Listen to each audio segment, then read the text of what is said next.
Hi, this is Junda. Welcome to Tree Leaf, and I'm here to offer you what is certainly the most important Zen talk you'll ever hear. And I guarantee you, it's going to be kind of mediocre, maybe even really disappointing, because life, this world, is just so. And our Zen practice, this Zen way, is just so. Oh, the Zen students who come to this practice, come to a Sangha, come to a teacher with such high ideals, such great expectations, and then when they encounter the ordinary sometimes, they're just so disappointed. Even the old Zen hands who've been doing this practice for a while might wonder from time to time, is that all there is? I thought there would be so much more. I'm so disappointed. And I'm here to tell you that that is the danger point in your practice. Because so much of this practice is seeing through, finding the light that shines through this world of sometimes beauty and sometimes ugliness. Can you find that which can never disappoint right in the heart of sometimes fulfillment and sometimes disappointment? It is the human heart which judges what it wishes, judges what it needs, judges how it thinks things should be, judges its high ideals. Can you find that which transcends that human heart to be a wholeness, a peace beyond all our small human judgments? That's why I'm here to tell you that the best Buddhist teachers, the best Buddhist communities may be those that sometimes rise to the sublime and sometimes disappoint oh so much. Buddha spoke of the 6 realms, and we as human beings live here right in the middle of the 6 realms, in a world of sometimes beauty, sometimes ugliness, sometimes pleasure, sometimes pain. Below us is a world of animals, of hungry ghosts, filled with anger, filled with greed. It's not there. But above us is a world of gods who have their every dream fulfilled, their every wish realized, their every desire attained. And the Buddha said it's not there either, because to have every wish fulfilled in the end is a kind of dead end too.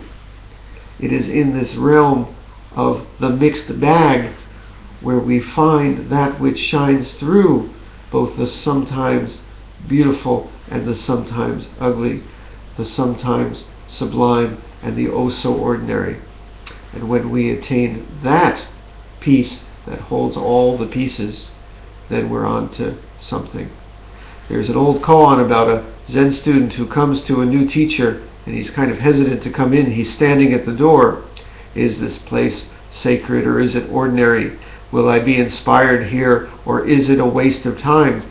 It's this student who cannot see the timeless that holds both that which is time well spent and a waste of time. Only his judgment is time.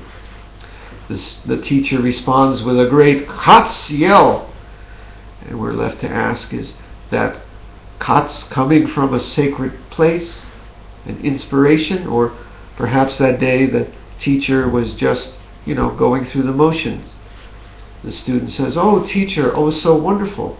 Is the student speaking truth, or is he just kind of winking and saying, "Oh, teacher, really good there," not really meaning it?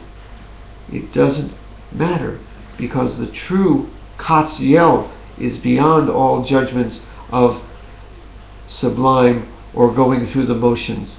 The true teacher can never disappoint, even when the teacher disappoints. The most ordinary Sangha is the most sacred when seen with a perceiving eye, a Buddha's eye. There are teachers out there who truly hurt their students, who truly do violence. I'm not speaking about that. Those people do not know how to live in this life with mastery, with peace, with balance that is so much at the heart of this practice. They seem to fall off into a very dark place. But the true Buddhist student should be able to see even Buddha in all that. Even in the most ugly scene of a battlefield, of children suffering, children dying, the Buddha's eye can find that light which shines through. And so it is even in the fallen Sangha, the broken Sangha. But I would be here to tell you that even a teacher who met too much your expectations, a Sangha that was too much as a dream, might also be like that realm of gods and not the best place for real practice. You know, the best place may be here in the community that is sometimes filled with people who inspire you and sometimes people who are difficult. Sometimes in our community there are tensions, and it's been compared, a Sangha, to sharp-edged stones that bounce against each other and smooth out, because that smoothing out is finding that which is free of friction, even in this world of frictions. The teacher who sometimes seems so ordinary may really have something to teach if you can see through both the golden and the ordinary.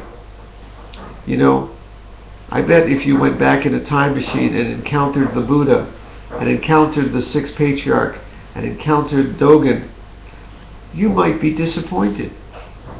You know, their images have been oh so scrubbed up, and we're presented with high idols.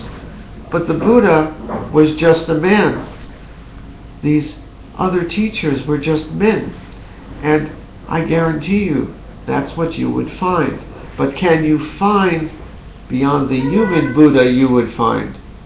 Would you find the Buddha who transcends all that?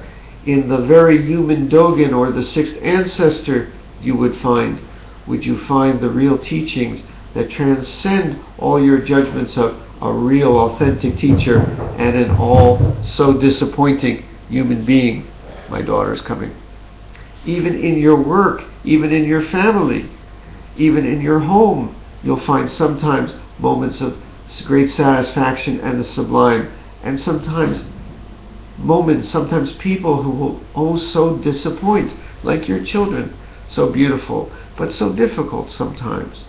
Your life, your work, sometimes so fulfilling, but so difficult sometimes. That is this practice, to find that which is golden even amidst this world of sometimes brass. Thus we sit Zazen. Our Zen practice itself is sitting with what is as Shikantaza. Sometimes it is all so sublime and peaceful, and sometimes as boring as hell.